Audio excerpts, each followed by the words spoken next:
आपके अपने YouTube channel our smart study में। तो आज हम फिर आप लोग के लिए क्लास 12 का स्टोरी ऑफ इंग्लिश के all PVI important question and answer लेकर आए हैं। तो इसके साथ आपको कुछ सब्जेक्टिव तथा ऑब्जेक्टिव प्रश्न भी कराएंगे जो आपके एग्ज़ाम में आने के बहुत सारे चांस रहते हैं, 100% चांस है इससे, इसलिए आप लोगों को बहुत कोई दिक्कत नहीं होगी। आपको स्टोरी ऑफ इंग्लिश से जितने भी प्रश्न आएंगे यहाँ से आपको कंप्लीट हो जाएंगे, क्योंकि हमने वैसे ही प्रश्न लिए हैं जो पीछे के एग्ज़ाम में आ चुके हैं तथा आने की संभावनाएं हैं। तो चलिए बिना टाइम गए वीडियो को शुरू करते हैं।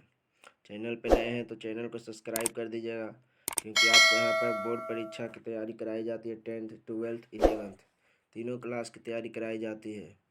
तो चलिए बिना टाइम गए वीडियो को शुरू कर देंगे। वीडियो को लाइक नहीं किया तो वीडियो को लाइक कर दीजिए, और वीडियो अच्छा लगे तो कमेंट बॉक्स में कमेंट कर दीजिए। चलिए शुरू करते हैं। हमारा पहला नंबर प्रश्न कर रहा है राइट अ नोट। क्या कर रहा है? Write a note on the importance of English as a second language in India. तो इसका राइट आंसर देख लेते हैं। आंसर क्या कर रहा है? आंसर कर रहा है English is the official language in 54 countries. English एक ऑफिशियल लैंग्वेज है जो 54 कंट्रीज इंक्लूडिंग मतलब इसे बोलती है। This means that English is a truly universal language that makes communication across the globe easy and convenient in the present context English। आगे बढ़ते हैं। आगे कह रहा है has acquired the place of the second language in India for its national and global importance as a language of knowledge, communication, education, business, trade, commerce, science, technology, and a window on the modern world. India is the world's second language English speaking country with more than 12% India's speaking their language। कहने का अर्थ 12% लोग हैं जो India में language का उपयोग करते हैं। तो चलिए नेक्स्ट प्रश्न की ओर बढ़ते हैं। तो हमारा दूसरा नंबर प्रश्न कर रहा है write a note on old English. ये तो आपके एग्जाम में 100% आने के चांस है। इसे आप लोग नोट करते जाइएगा कॉपी में, ये तो स्क्रीनशॉट ले लीजिएगा, हम थोड़ी देर के लिए साफ रहने देंगे। तो दूसरा नंबर प्रश्न कर रहा है write a note on old English. तो आंसर देखिए क्या लिखे हैं। The old English language often called Anglo section was spoken in Anglo section English from 450 AD 1100 AD. It was spoken by the Anglo-Saxons who came to Great Britain from what is now Germany and Denmark। कहने का अर्थ हुआ 450 से 1100 ईस्वी तक Anglo section, वे कहाँ के? Great Britain के निवासी थे। वो आकर जर्मनी पर कब्जा जमाए थे। आगे कह रहा है old English was almost pure unmixed language with very little phrasing in it, a very significant fact about old। आगे कर रहा है English is that it is nearer the modern German than modern English. The old English also had differences in spelling which baffle the modern readers that the old English grammar was very fundamental and distinguished it from modern English grammar।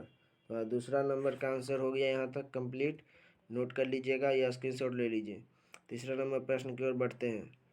तीसरा नंबर प्रश्न कह रहा है write a note on Indian English poetry. कह रहा है note कर लिखने के लिए इंग्लिश पोएट्री पर। तो हम लिखे हैं Indian English poetry is the oldest form of Indian English literature. Indian poets writing in English literature India poets writing in English have subject to nativise और indigenise English in order to reveal typical India students. Harry Luz Vivian Giorgio is considered the first poet in the lineage of Indian English poetry, followed by Rabindranath. Poet किससे? Rabindranath follow करें। Rabindranath Tagore, Shri Aurobindo, Sarojini Naidu, Michael Madhusudan Dutt and Toru Dutt among other or others. In 20 countries, poets like Nisim, Ijkriz Ek, Remijuan Jayant, Mahapatra, P. Lal Keki, N. Darwal, Shiv K. Kumar, and Kamala Das transform Indian poetry in English. हमारा तीसरा number का answer हो गया है। आप लोग चाहें तो स्क्रीनशॉट ले सकते हैं या नोट कर सकते हैं। ऊपर से देख लीजिए, यहाँ से है, स्क्रीनशॉट लीजिए, फिर यहाँ से लीजिए। फोर्थ नंबर प्रश्न की ओर बढ़ते हैं। तो फोर्थ नंबर प्रश्न क्या करा, चलिए देख लेते हैं। फोर्थ नंबर प्रश्न करा, short note on the difference between a short story and a novel. तो चलिए इसका आंसर देख लेते हैं। आप क्वेश्चन बैंक उठाकर देख लीजिए, उससे ही प्रश्न लिए गए हैं, एक भी प्रश्न बाहर से नहीं लिए गए हैं। तो चलिए आगे की ओर देखते हैं। तो हमारा फोर्थ नंबर का आंसर देखिए, यहाँ पर लिखे हुआ है। क्या लिखा हुआ है, चलिए देखते हैं। तो लिखा हुआ है, the difference between novel and short story is mainly seen in the length of the story. Mainly seen मतलब देखना, in the length of the story. As we all know, novel and short story are two types of writing used in literature. These two writings should be understood differently. A novel is a long form of writing. It is imaginative and is written out of the power of creative in the writer. On the other hand, a short story। और आगे क्या लिखा हुआ है, आगे देखते हैं। Short story यहाँ तक हो गया।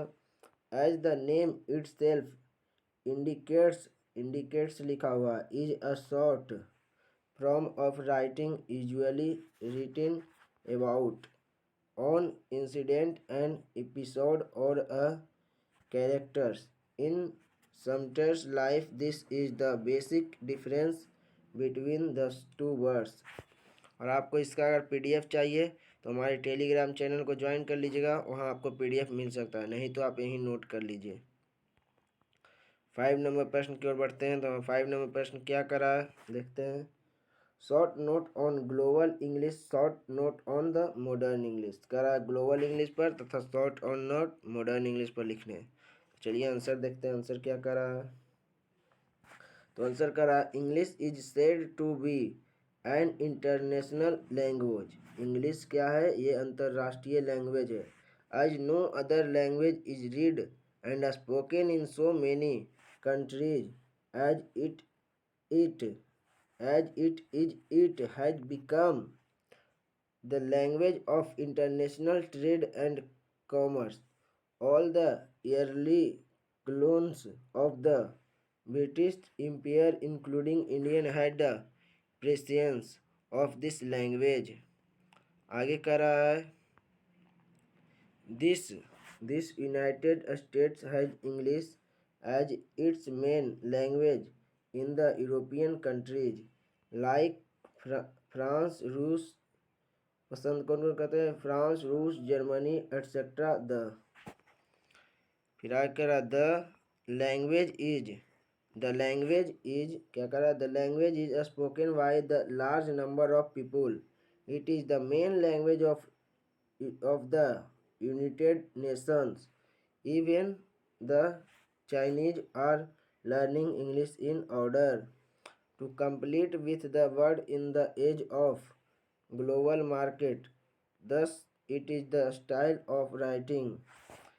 आगे बोल रहा है, that makes written English more easily understood by no native speakers।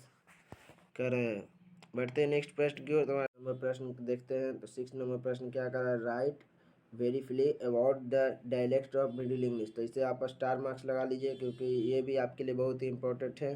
और ऑब्जेक्टिव में पूछ सकता है कि dialects of Middle English Middle English को कितने डायलेक्ट में बांटा गया है, इस तभी पूछ सकते हैं, वो ऑब्जेक्टिव में हम बताएंगे आगे। तो इसका आंसर देख लेते हैं पहले।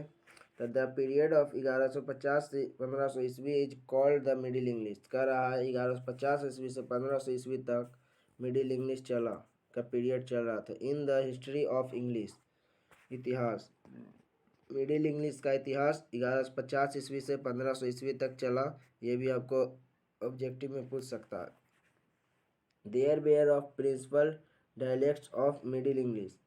तो principal dialects of Middle English का है नॉर्थम, ईस्ट मीडियम, यहाँ लिखा हुआ देखिए डायलेक्ट, पहला है नॉर्थम, दूसरा ईस्ट मिडलैंड, दूसरा West Midland and Southern. We also called it Northern, Southern, East Midland, West Midland and Kentish. ये सब है मिडिल इंग्लिश के क्या है, डायलेक्ट्स है। आगे देखते हैं answer. Middle English difference from modern English in spelling, production and grammar. तो चलिए अब सब्जेक्टिव प्रश्न समाप्त होता है, अब ऑब्जेक्टिव कुछ देख लेते हैं जो आपके एग्जाम में आने लायक हैं।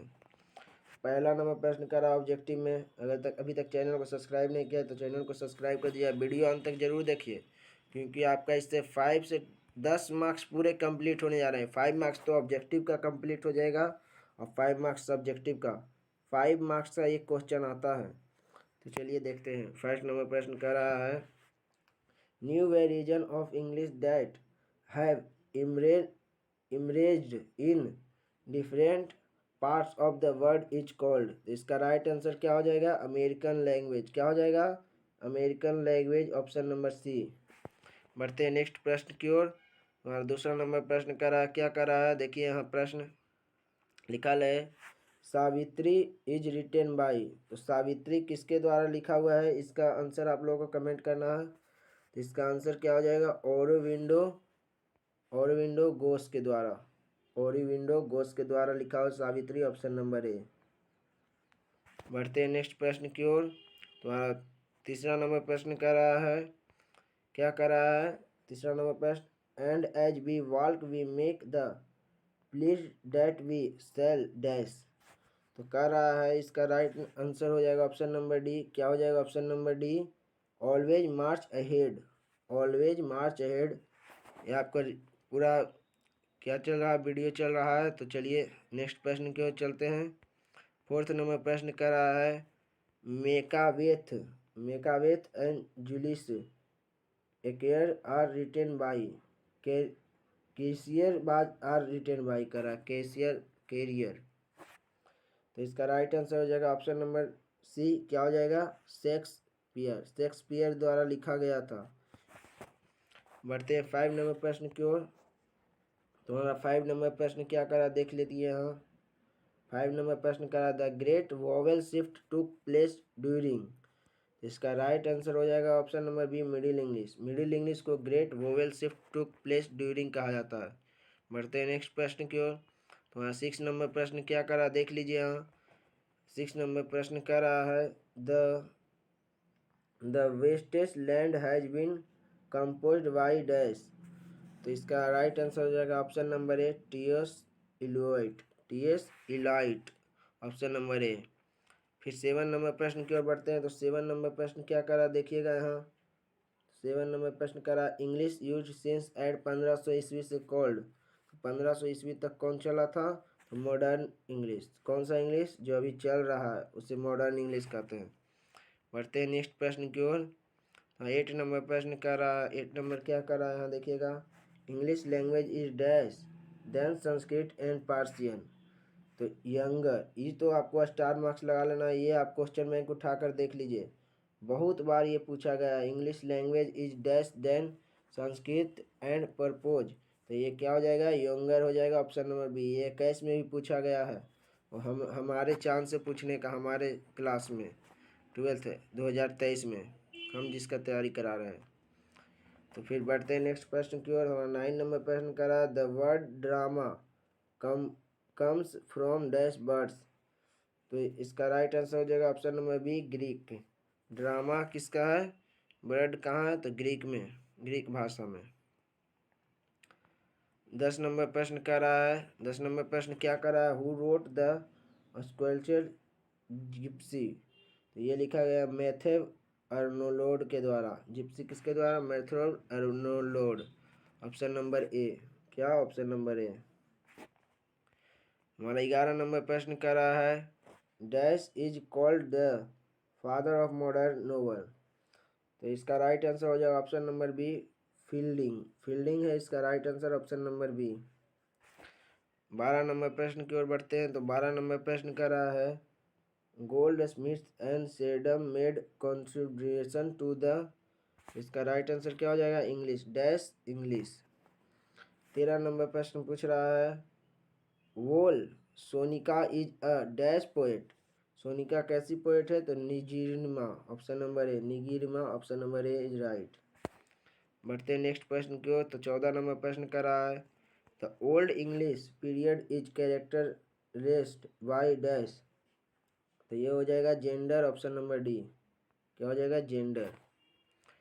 बढ़ते हैं 15 नंबर प्रश्न की ओर। तो 15 नंबर प्रश्न करा a major in linguistics change in English is dash? ये द ग्रेट वोवल शिफ्ट। क्या the great vowel shift modern English में मिला गया था? ऑप्शन नंबर ए। 16 नंबर प्रश्न करा who wrote train to Pakistan? तो 16 नंबर प्रश्न करा who wrote train to Pakistan? तो ये कौन लिखे थे? तो ये लिखे थे खुशबुवंत सिंह ने, ऑप्शन नंबर बी, खुशबुवंत सिंह ने। बढ़ते हैं नेक्स्ट प्रश्न की ओर। तो 17 नंबर प्रश्न का रहा है who wrote war and peace? Who wrote war and peace कौन लिखे थे? तो ये लिखे थे Leo Tolstoy, option number B. कौन लिखे थे war and peace? Leo Tolstoy, option number B. इसे भी स्टार मार्क्स लगा लीजिए, ये भी आपके एग्जाम में बहुत ही इंपॉर्टेंट है, आने लायक प्रश्न है। बढ़ते हैं नेक्स्ट प्रश्न की ओर। 18 नंबर प्रश्न है the guide and waiting for Mahatma are written by dash? तो आर के नारायण इसका राइट आंसर हो जाएगा, ऑप्शन नंबर सी। क्या हो जाएगा? आर के नारायण द्वारा लिखा गया है। तो चलिए 19 नंबर प्रश्न की ओर बढ़ते हैं। तो 19 नंबर प्रश्न बोल रहा है who wrote the countries tales? Countries tales, the countries tales कौन लिखे हैं? तो ये लिखे हैं Geoffrey Chaucer, Geoffrey Chaucer, option number B. कौन लिखे? जेफ्रे चाउकर। 20 नंबर प्रश्न कर रहा है हु रोट चित्रा? चित्रा कौन लिखे? तो ये लिखे R N Tagore, option number B. Who Chitra कौन लिखे? R N Tagore, option number B.